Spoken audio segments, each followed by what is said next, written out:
भाई तेरे को पता है जो रासलीला होती थी उसमें क्या क्या होता था? ना नहीं तो। आज दिखाते हैं इसी श्रीमद् भागवत पुराण में रासलीला कैसे होती थी और उसमें क्या क्या किया जाता था। तो ये है श्रीमद् भागवत महापुराण द्वितीय खंड। इसमें चलते हैं हम स्कंद 10 और ये रासलीला का आरंभ हम यहाँ से पढ़ते हैं। अपनी बांसुरी पर ब्रज सुंदरियों के मन को हरण करने वाले काम्बिक क्लीन की अस्पष्ट एवं मधुर तान छेड़ी। भगवान वह बंसी वादन भगवान के प्रेम को उनके मिलन की लालसा को अत्यंत उकसाने वाला बढ़ाने वाला था। यूं तो श्याम सुंदर ने पहले से ही गोपियों का मन अपने वश में कर रखा था।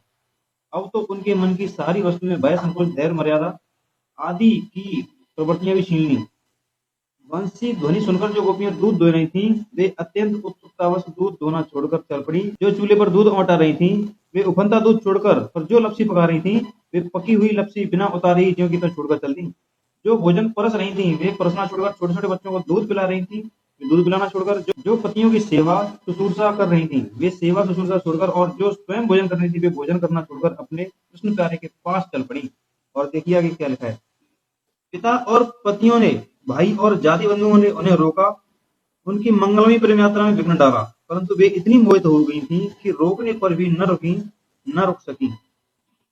रुकती कैसे? विश्व मोहन श्री कृष्ण ने उनके प्राण, मन और आत्मा सब कुछ उनका अपहरण जो कर लिया था। अब देखिए, अब दिखाते हैं वहां क्या होता था। अब यहां से पढ़ो। भगवान ने गोपियों के साथ क्रीड़ा की।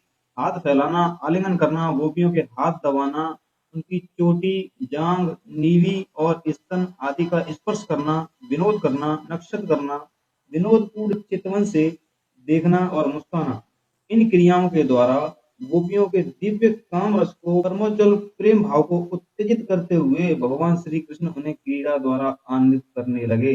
तो दोस्तों, जो लोग कहते हैं कि जो रासलीला में ये सब नहीं होता था, वो एक प्रेम प्रसंग था, अलग टाइप का भगवान और आत्मा का मिलन था, तो आपको दिखा दिया किस प्रकार से आत्मा और परमात्मा मिलते थे, तो किस प्रकार से ये भगवान हो सकते हैं। क्या ये सब करने वाला भगवान हो सकता है? बस सीधा सीधा वीडियो बनाने का मोटिव ये है कि जो श्री कृष्ण भगवान जी थे वो भगवान नहीं थे, वो देवता की श्रेणी में आते हैं और भगवान ऐसे कर्म नहीं करते जैसे इन्होंने किए थे।